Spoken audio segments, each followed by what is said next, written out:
वासुदेवा हे नाथ नारायण वासुदेव श्री कृष्ण गोविंद हरे मुरारी हे नाथ नारायण वासुदेवा श्री कृष्ण गोविंद हरे मुरारी हे नाथ नारायण वासुदेव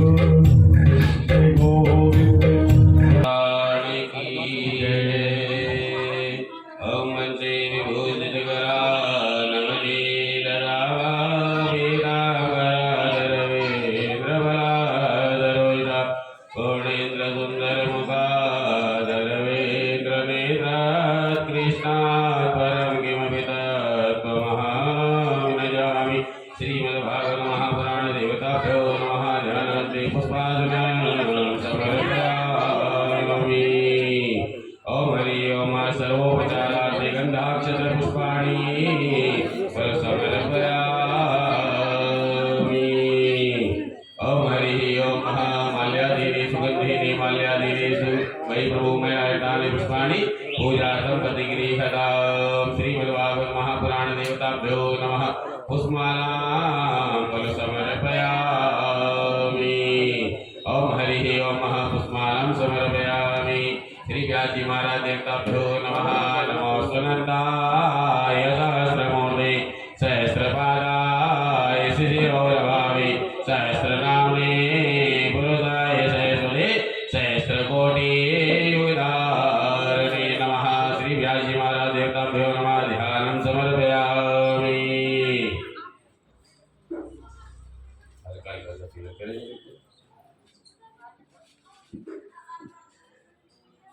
नमोस्तुते व्यास विशालबुद्धे फुल्लारविन्द्र यतपत्रनेत्र येन त्वया भारत तेन पूर्णे प्रज्वालितो ज्ञानमय प्रदीपः। बोलो व्यास जी महाराज की जय।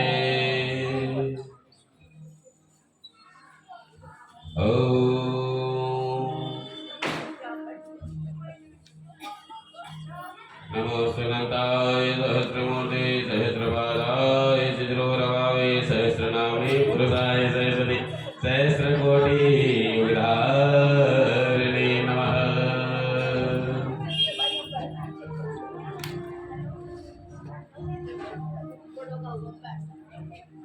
सभी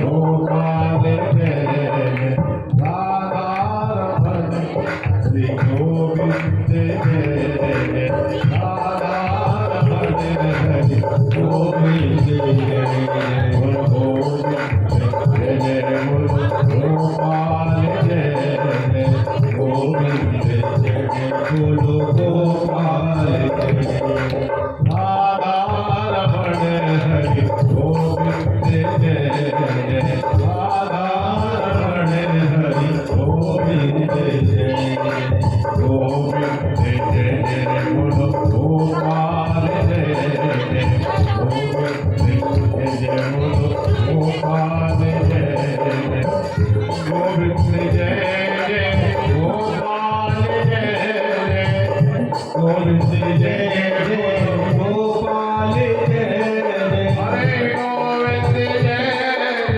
गोपाल जय गोविंद जय गोपाल जय राधा रमण हरि गोविंद जय राधा रमण हरि गोविंद जय गोविंद जय बोलो गोपाल जय गोविंद जय बोलो गोपाल जय राधा रमण हरि गोविंद जय राधा रमण हरि गोविंद जय।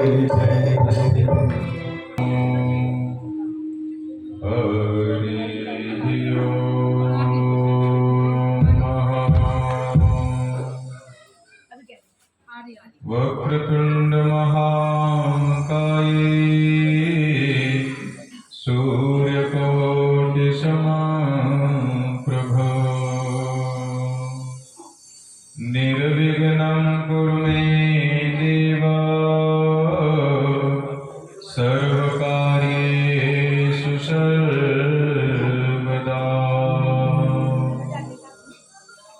अखण्डमण्डलाकारं व्याप्तं येन चराचरम् तत्पदं दर्शितं येन तस्मै श्रीगुरुवे नमः। गुरुर्ब्रह्मा गुरुर्विष्णु गुरुर्देवो महेश्वरः गुरुर्साक्षात् ब्रह्मा तस्मै श्रीगुरुवे नमः। ध्यानमूलं गुरुर्मूर्ति पूजमूलं गुरुर्पदा मन्त्रमूलं गुरुर्वाक्य मोक्षमूलं गुरुकृपा वन्दे देवउमापतिं सुरगुरुं वन्दे जगत्कारणं वन्दे पद्मभूषणं मृगधरं वन्दे पशूनां पतिं वन्दे सूर्यशशाङ्कवैनिनयनं वन्दे मुकुन्दप्रियं वन्दे भक्तजनाश्रियं च वरदां वन्दे शिवं शङ्करं नीलाम्बुजश्यामलकोमलाङ्गं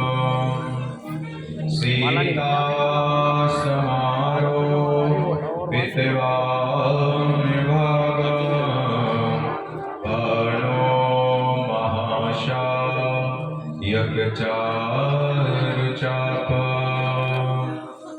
नमामि रामं रघुवंशनाथं मनोजवं मारुततुल्यवेगं जितेन्द्रियं बुद्धिमतां वरिष्ठं वातात्मजं वानरयोतमुख्यं श्रीरामदूतं शरणं प्रपद्ये नारायणं नमस्कृत्य नरं चैव नरोत्तमं देवीं सरस्वतीं व्यासं ततो जयमुदीरयेत्। व्यासं व्यासकरं वन्दे मुनिं नारायणं स्वयं यत्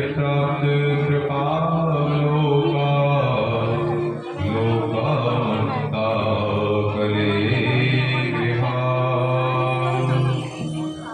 श्रीधरं वन्दे श्रीधरेकपरायणं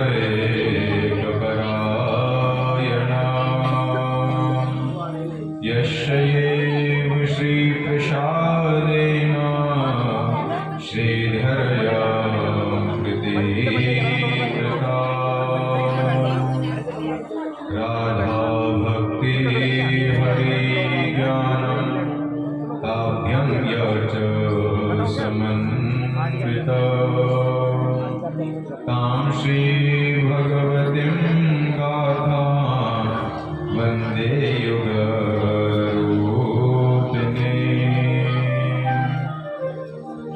बंसी विभूषितकरा नवनीरदाभा पीताम्बरा दरुणबिम्बफलादरुष्ठा तो लेडीज के बीच में आ रहा हूँ, सुंदर हाँ, थोड़ा सा है ना। दरविंद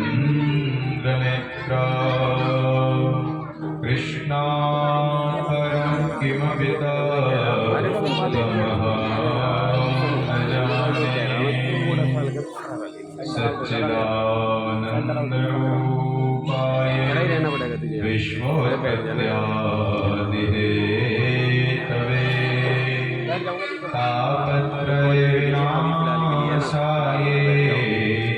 श्रीकृष्णाय वयं नमः। श्री राधा मेरी स्वामिनी मैं राधे तिरुदास जन्म जन्म मोहि दीजियो श्री चरणन में वास। शव द्वारन को छोड़कर आयो तेरे द्वार। हे वृषभानु के लाडली निक मेरी ओर निहार।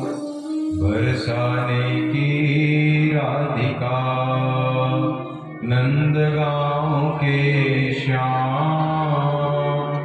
इनके चरणों में करूं कोटि कोटि प्रणाम, कोटि कोटि प्रणाम।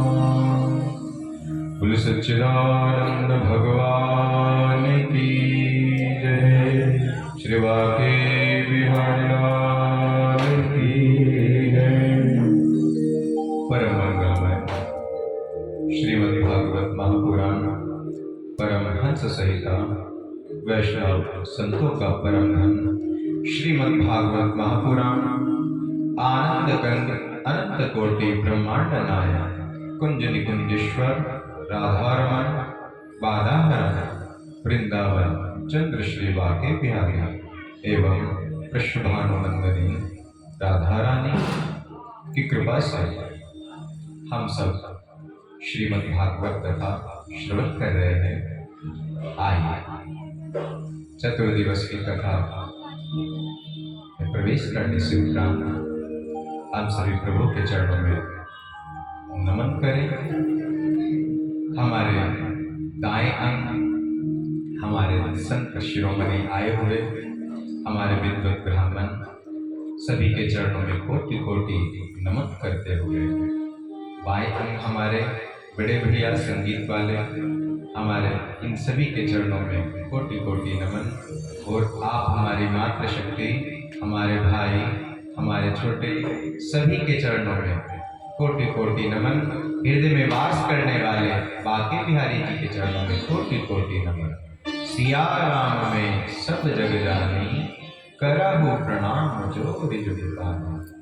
आइए हम सब अपनी जीवा को पवित्र करते हुए भगवान नाम का उच्चारण प्रभु बाके बिहारी जी को नमन करते हुए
बिहारियों की सेवा करते हुए।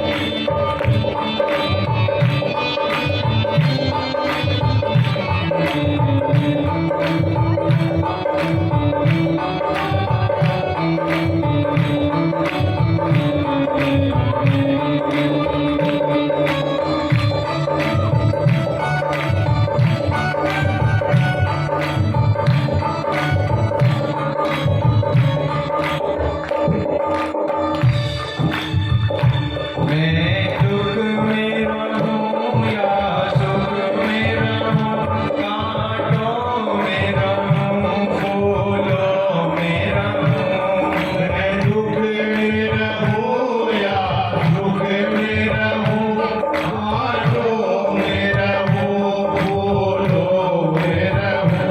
मैं दुख में रहूं या सुख में रहूं, कांटों में रहूं, फूलों में रहूं। मैं दुख में रहूं या सुख में रहूं, कांटों में रहूं, फूलों में रहूं।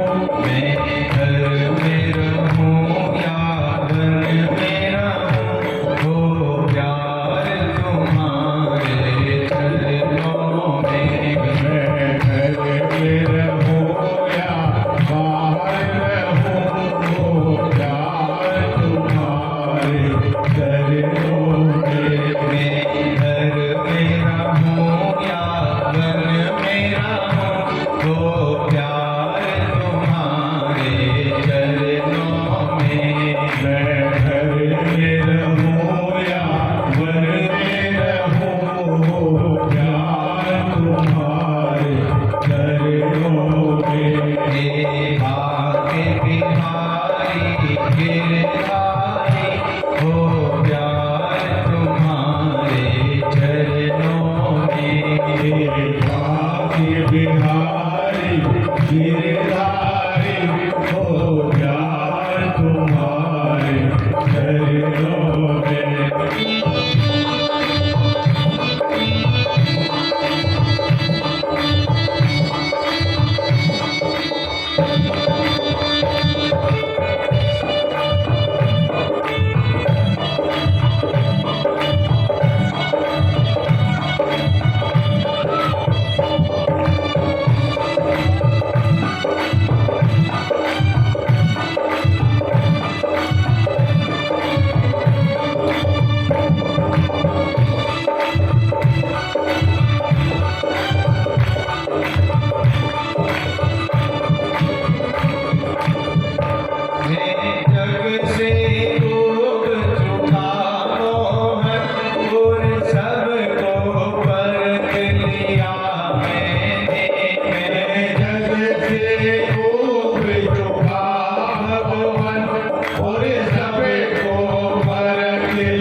आप सबको याद है कल विराम हमने कहाँ पर दिया है?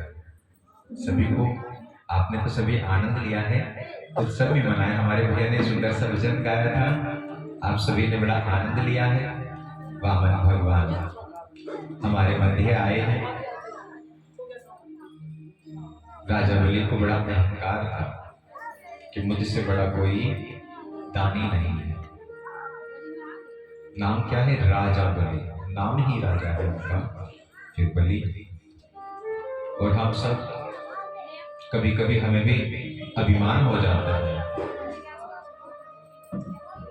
कि हमसे बढ़कर कोई दान नहीं कर सकता।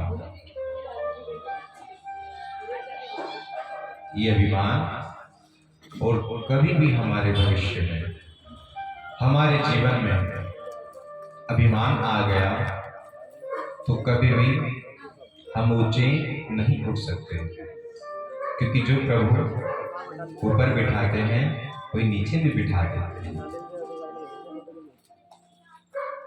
एक बार एक राजा जी ने अपने सभी मंत्रियों को बुलाया। आज राजा जी के मन में एक प्रश्न उठा है कि प्रभु क्या करते हैं। सभी मंत्रियों को बुलाया गया कि भगवान क्या करते हैं, हमें बताएं। कहते हैं प्रभु तो स्वर्ग लोक में रहते हैं, नारद जी घूमते रहते हैं, अनेक अनेक बताया गया, परंतु कोई भी ऐसा नहीं बता पाया कि जिससे राजा जी को संतुष्टि हो जाए। आज सभी के सभी मंत्रीगण सोच रहे हैं हम आज राजा जी को उत्तर देते तो आज राजा साहब हमको कोई इनाम देते, लेकिन राजा जी को संतुष्टि नहीं हुई। आज जैसे महल से बाहर आए सभी मंत्रीगण आपस में चर्चा कर रहे हैं कि हमारे राजा साहब भी कुछ भी पूछ बैठते हैं। अब बताओ हम कैसे बताएं कि भगवान क्या करते हैं। वहीं पर एक फकीर बैठा था। फकीर ने कहा मुझे पता है भगवान क्या करते हैं, बस तुम शांत रहो। अभी मैंने आपकी बात सुनी इसलिए मैंने कहा मुझे पता है भगवान क्या करते हैं। अच्छा तुम्हें पता है? सत्य बोल रहे हो या झूठ बोल रहे हो? कि मैं सत्य बोलता हूं। बताओ क्या करते हैं भगवान, मैं तुम्हें क्यों बताऊं? किसने पूछा है तुमसे? कि राजा साहब ने पूछा है, तो मैं तो उन्हें ही बताऊंगा।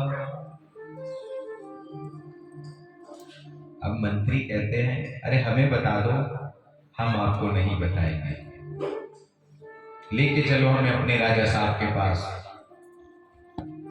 आज मंत्रीगण उस फकीर को लेकर राजमहल में गए हैं। राजा साहब सिंहासन पर बैठे हैं। कहते हैं प्रभु हम इन्हें लेकर आए, ये कौन है? कि ये फकीर हैं, तो इनको क्यों लेकर आए हो? बाहर से भिक्षा दे देते। आपने हमारे से कुछ पूछा है कि भगवान क्या करते हैं? ये कहते हैं कि मुझे पता है भगवान क्या करते हैं। आज राजा साहब बताओ क्या करते हैं भगवान? कि ये कोई पूछने का तरीका है? आपने मुझसे प्रश्न किया है, और जो प्रश्न करता है वो विद्यार्थी होता है, और जो उसका अर्थ देता है वो गुरु होते हैं। सर्वप्रथम तुम इस राजगद्दी से उतरो। राजगद्दी से उतर के सबसे पहले यहां पर आओ। राजा साहब ने कहा ठीक है, आ जाते हैं। अब राजा साहब उनके पास आ गए। यहां पर बैठो। आज उनको यहां पर बिठा दिया, और खुद वो फकीर उस गद्दी पर जाकर बैठ गए कि अब बताओ भगवान क्या करते हैं? कि अभी भी नहीं पता कि भगवान क्या करते हैं? भगवान यही करते हैं कि जो ऊपर बैठा है उसको नीचे बिठा देते हैं, और जो नीचे बैठा है उसको गद्दी पर बिठा देते हैं। यही करते हैं हमारे बाके बिहारी। बोल बाके बिहारी यही करते हैं हमारे बाके बिहारी। राजा बलि को भी अहंकार हो गया था कि मैं बहुत बड़ा दानी हूं, मुझसे बड़ा कोई दानी नहीं है। अहंकार तो हो ही गया, परंतु थोड़ा मिल जाए उसमें हम सब्र नहीं करते। यही राजा बलि ने किया है।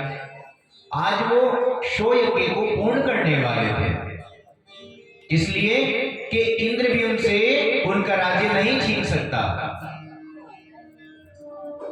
प्रभु के आगे किसी की नहीं चलते। हम सबको जितना मिल जाए उसमें हमें संतुष्टि करनी चाहिए।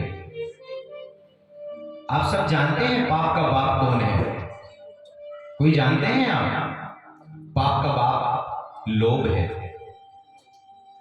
एक पंडित जी बहुत अच्छे ज्योतिष आचार्य, बड़े विख्यात हैं। एक राजा जी के यहाँ पर कई वर्ष बाद एक सुंदर सी कन्या का जन्म हुआ। पंडित जी को बुलाया गया नामकरण संस्कार के लिए। पंडित जी को कहा गया पंडित जी आप इनकी कुंडली बनाएं और बताएं इनकी कुंडली में क्या योग है, ये हमारे लिए कैसे रहेगी। यही प्रश्न हम सब का भी होता है।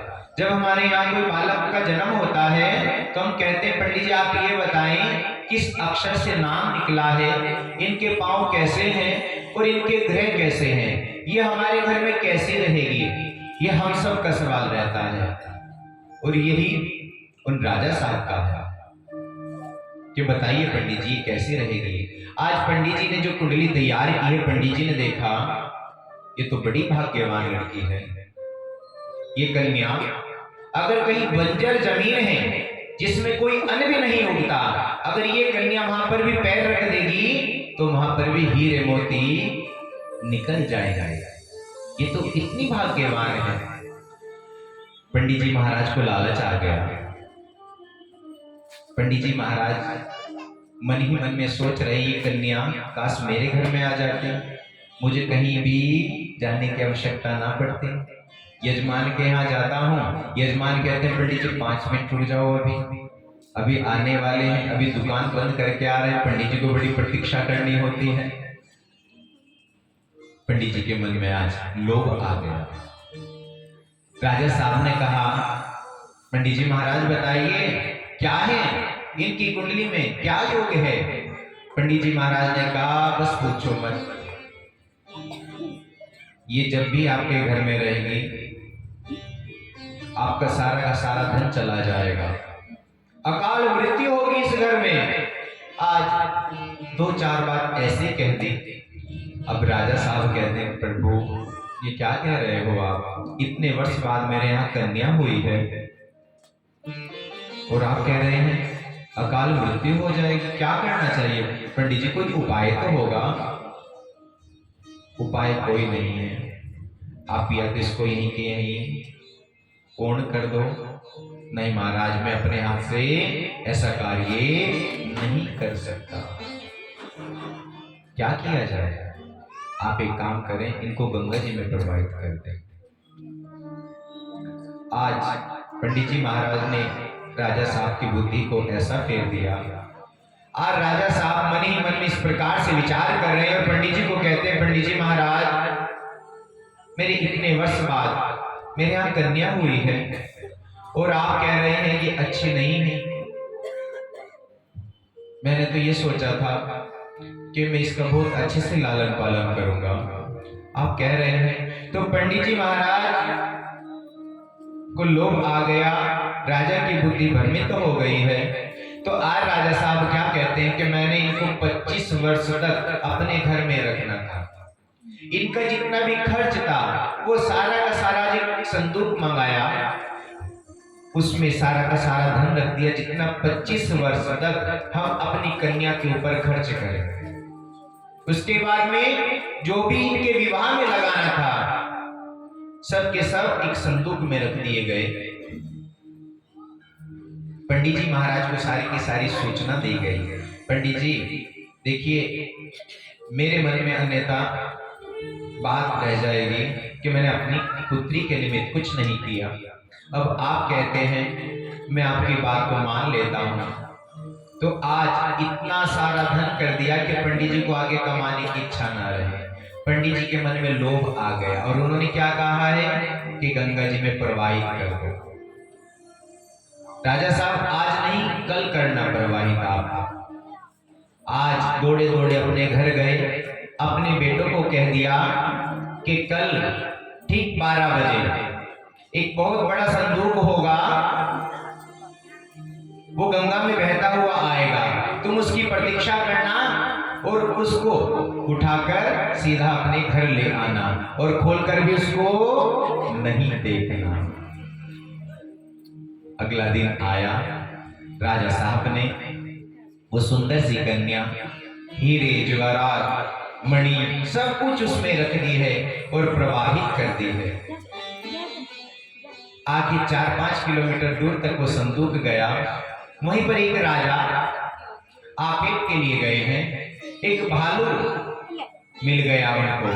अब राजा बलशाली है, आज क्या किया उन्होंने, उस भालू को मार गिराया है और जैसे अपने हाथ धोने के लिए गंगा की तरफ गए, देखा बहुत बड़ा संदूक आ रहा है। उस संदूक को निकाला, संदूक को निकाल के अपने जैसे ही खोला, उन राजा के यहाँ पर भी उनकी कोई बहन नहीं थी।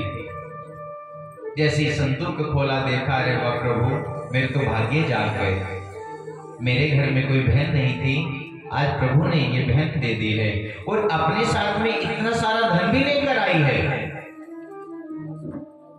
आज सारा का सारा धन निकाल लिया, वो छोटी सी कन्या को अपनी गोद में ले लिया और जिस भालू को मारा था वो उसको संदूक में पैक करके फिर गंगा में प्रवाहित कर दिया।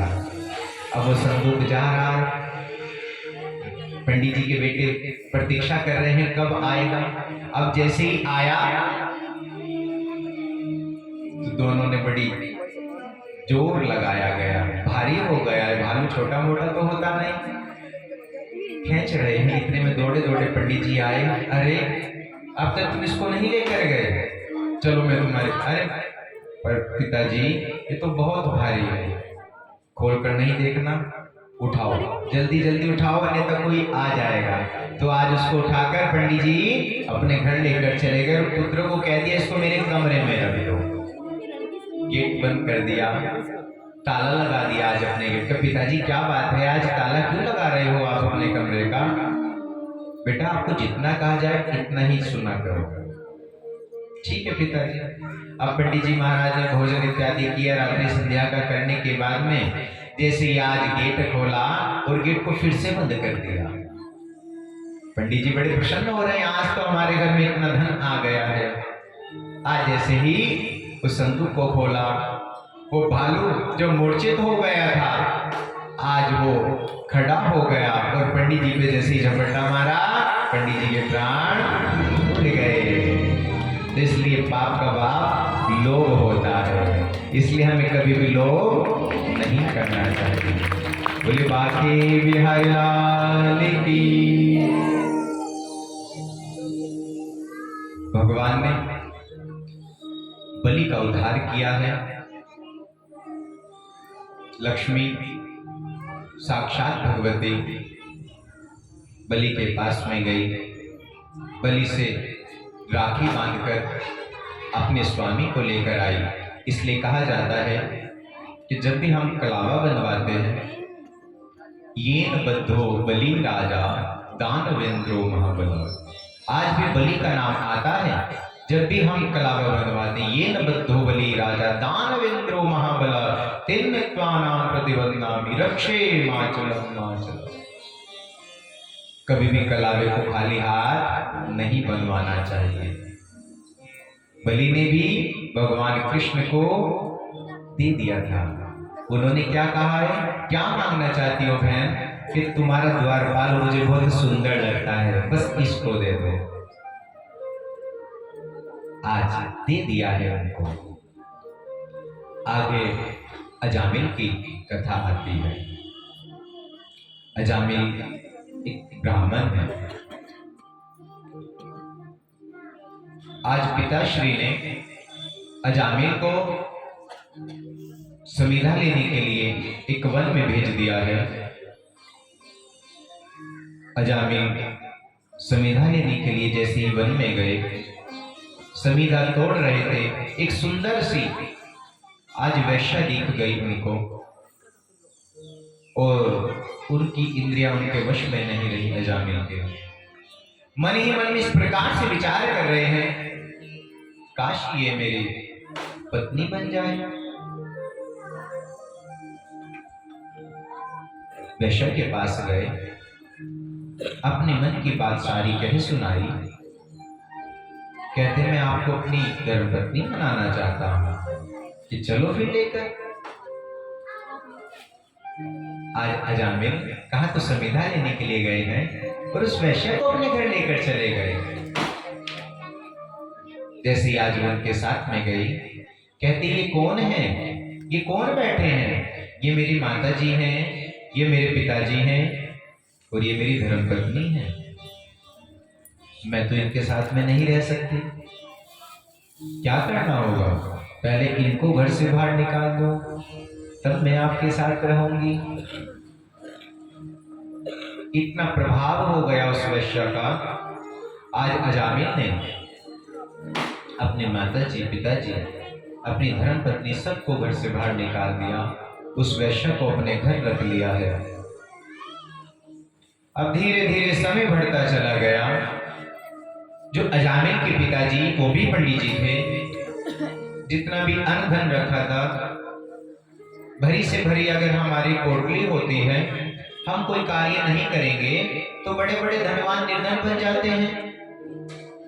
कुछ समय बाद सब धन खत्म हो गया, सब अन्न खत्म हो गया, तो वो वैश्या कहती आप करते क्यों नहीं कुछ, कि हमारे पिताजी ने हमें कभी कुछ कहा ही नहीं कि तुम भी कुछ करो। पिताजी तो केवल ये कहते सुबह को समिधा लेके आ जाओ, बस मेरा तो यही नियम था। अब मैं आपकी पिताजी तो नहीं हूं कि मैं आपको समिधा कहूंगी। आपको तो अन्न भी लाना पड़ेगा और धन भी लाना पड़ेगा, तभी ये घर चलेगा। कि मैंने तो आज तक कोई भी काम नहीं सीखा है, मुझे इस बात से कोई मतलब नहीं है। आपको तो हमारा पेट भरना है, चाहे कमा कर लाओ और चाहे चोरी करके लाओ, हमें तो केवल खाने से मतलब है। अजामिल आज प्रथम चोरी के लिए गया है, काम के लिए नहीं गया, प्रथम चोरी के लिए चला गया। चोरी करके कुछ धन को लाया, उस धन से कुछ अन्न लाया और अपने घर ले आया। वैश्या बड़ी प्रसन्न हुई। देखिए ऐसा ही करना है अब आपको नित्य प्रति। अब चोरी करते करते करते करते आज वो बहुत बड़ा चोर बन गया, विख्यात हो गया है अजामिल। इतना विख्यात हो गया कि उसके घर में अन्न और धन इतना भर गया, सब चोरी का माल है। कुछ पुण्य किया है उसने। जो पिताश्री उनको कहते थे कि तुम समिधा लेकर आओ, भगवान का यज्ञ मेरे साथ बैठकर करना, तो कुछ पुण्य भी था उनका।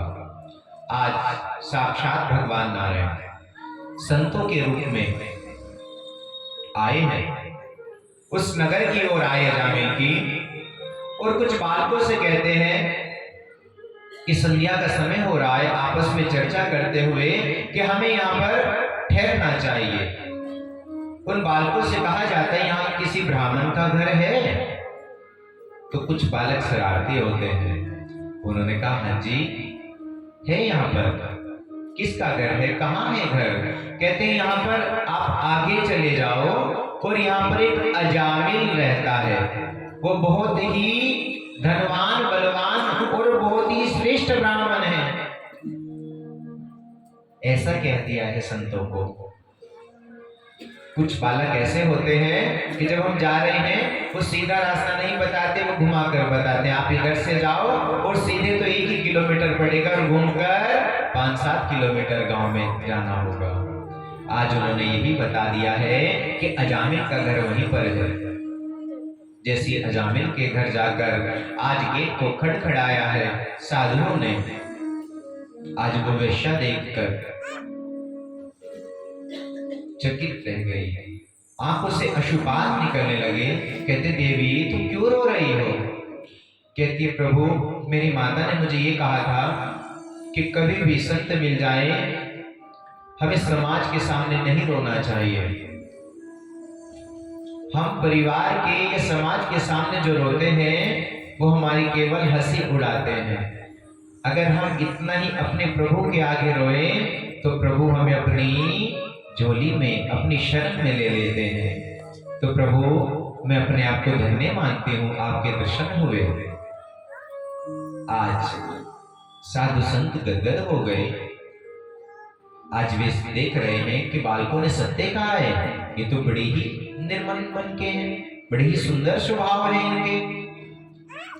संत कहते हैं संध्या का समय होने वाला है, हमें कुछ भोजन बनाना है, आप हमें आज्ञा दें हम अंदर आकर बना लें।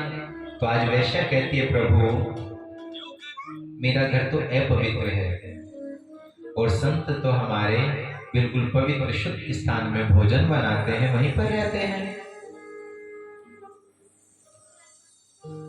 वो कहती है अच्छा प्रभु आप एक काम करें, वैसे तो हमारे यहाँ पर सारा का सारा धन भी चोरी का है और अन्न भी चोरी का है।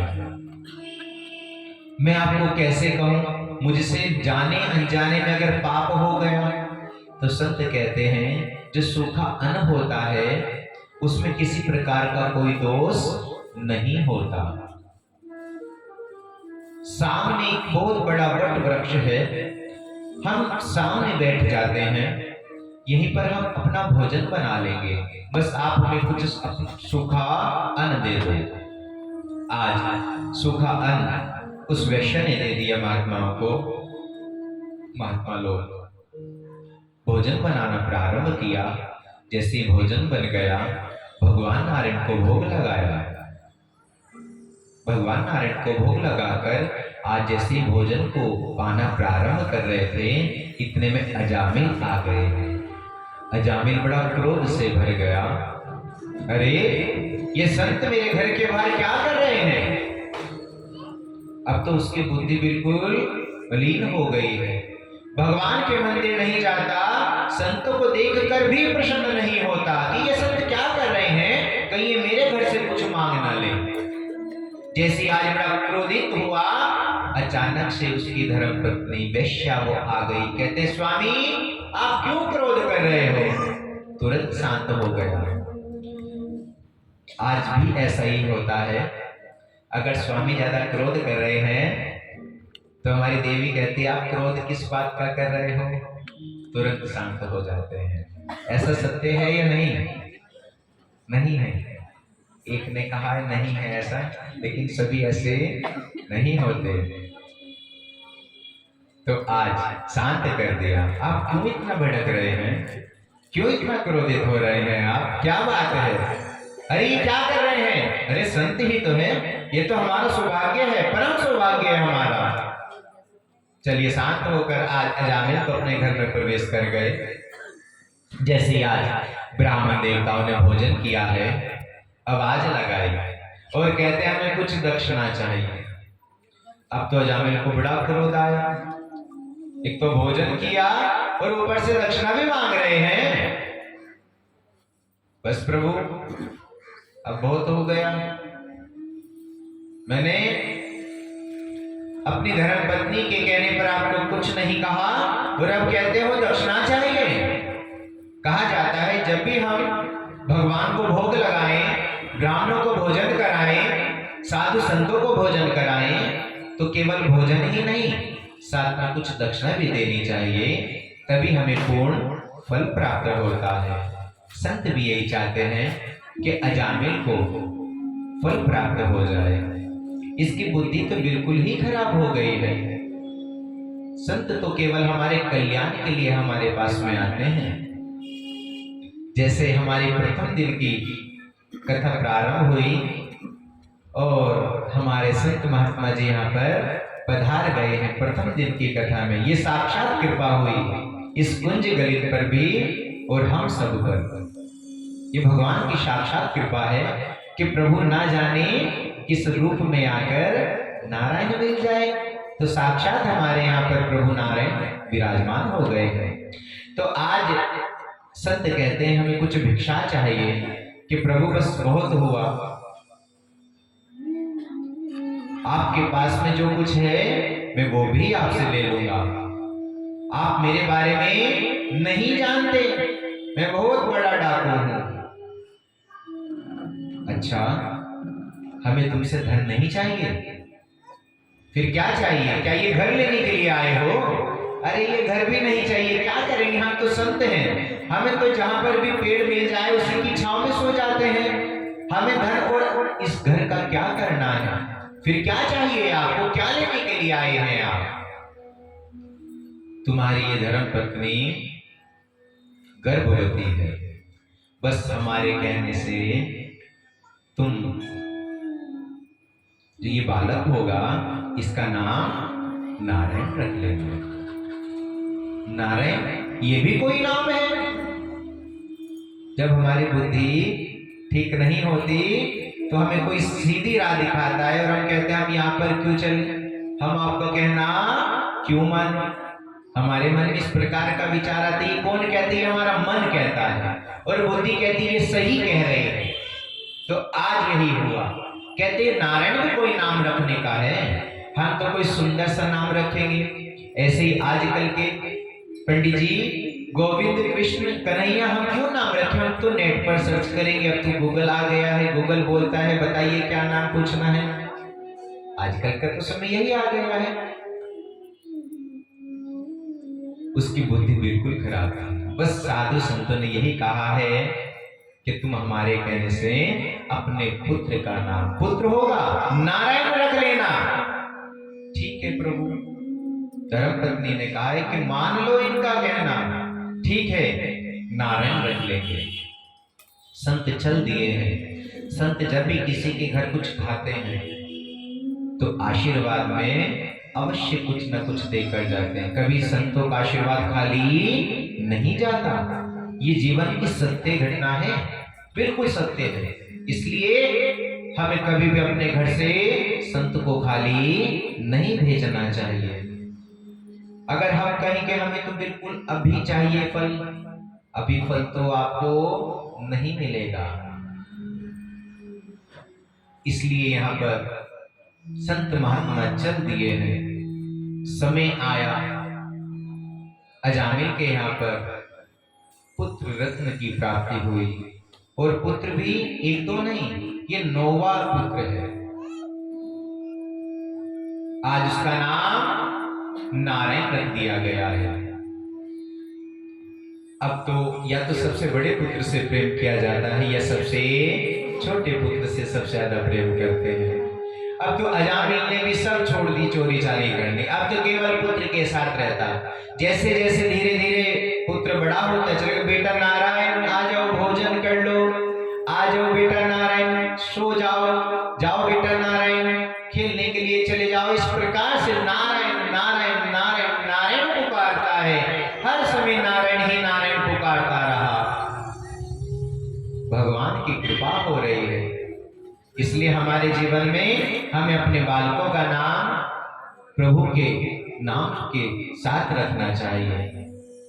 जाने अनजाने में कोई पाप हमसे हो जाए तो प्रभु उस पापों को क्षमा कर देते हैं। ऐसा कहा जाता है कोई जाने में ले चाहे अनजाने में ले, लेकिन प्रभु सभी के पापों को भस्म कर देते हैं। आज तो अजामिल ने प्रभु नारायण नारायण का नाम पुकारना प्रारंभ कर दिया। इतनी बार नारायण नारायण पुकारा कि प्रभु की कृपा हो गई। अंत समय आया, अंत समय आने पर यमराज ने कहा जाओ पृथ्वी लोक में जाकर एक बड़ा ही दुराचारी बहुत ही पापी रहता है अजामिल नाम का। दूत ने कहा जो आज्ञा आपकी, हम जाते हैं। दूत क्या लेकर आते हैं? बड़ी बड़ी शंखल लेकर आते हैं, बड़े बड़े नाखून होते हैं, लंबी लंबी नाक, नेत्र बिल्कुल लाल रहते हैं उनके, बिल्कुल काला शरीर होता है कि अगर हमारे सामने आ जाए तो देखकर डर लगता है। आज जैसे ही यमराज के दूत आए हैं अजामिल के समक्ष, यमराज ने देखा ये कौन आ गया, ये कौन आ गया, तो अचानक से आवाज आ गई बेटा नारायण नारायण मुझे बचाओ, नारायण मुझे बचाओ, नारायण मुझे बचाओ। अब देखा अरे प्रभु नारायण देख रहे हैं, ये मेरा भक्त मुझे पुकार रहा है। तुरंत अपने पार्षद को भेज दिया, पार्षद को कहा जाओ मेरे भक्त की रक्षा करो। वहां पर नारायण के पार्षद भी आ गए, इधर पार्षद खड़े हैं और इधर दूत खड़े हैं। आपस में दोनों का विवाद हो रहा है। नारायण भगवान के पार्षद कहते हैं क्या तुम्हें ये मालूम नहीं है जो भगवान का नाम उच्चारण करता हो, जिस घर में तुलसी वृक्ष हो, जिस घर में गंगा जल रहता हो, जिस घर में शंख ध्वनि होती हो, जिस घर में घंटी घड़ियाल बजते हो, उस घर में कभी नहीं आना, और तुम यहां क्या करने के लिए आए हो? कहते प्रभु हमारे तो महाराज ने हमें आज्ञा दी है, ये बड़ा दुराचारी है, आप इसके बारे में नहीं जानते। मैं जानता हूं, हमारे भी महाराज ने हमें आज्ञा दी है कि इसकी रक्षा करो। क्यों कहा है ऐसा? क्योंकि इसने हमारे प्रभु का नाम लिया है, इसने नारायण नारायण पुकारा है। ये आपके प्रभु को नहीं पुकार रहे थे, ये तो अपने पुत्र को पुकार रहा था। हमें इस बात से कोई मतलब नहीं है कि पुत्र को पुकारा है, हमें तो ये पता है कि नारायण केवल हमारे प्रभु का नाम है। हम तो यही जानते हैं, हम नहीं जानते कि इसके पुत्र का नाम नारायण है। इसलिए यहाँ पर कहा जाता है कोई जाने में ले चाहे अनजाने में ले, प्रभु उसके शीघ्र ही सारे के सारे पाप भस्म कर देते हैं। जिस प्रकार से हम अग्नि जलती हुई हम उसमें जानकर हाथ डाल दें या अनजाने में हाथ लग जाए तो हमें वो जला देती है। इसी प्रकार से कोई एक बार ले, जाने में ले अनजाने में ले, प्रभु सभी के पापों को जलाकर भस्म कर देते हैं। इसलिए कहा जाता है अधिक से अधिक हमें नारायण भगवान का भजन करना चाहिए। आइए हम सबको भी तो इस बात का भय होगा, वैसे आपको नहीं होने वाला। आपने तो अनेकों अनेक भगवान की कथा को श्रवण किया है। आइए हम सब मिलकर प्रभु नारायण को पुकारते हैं। श्रीमन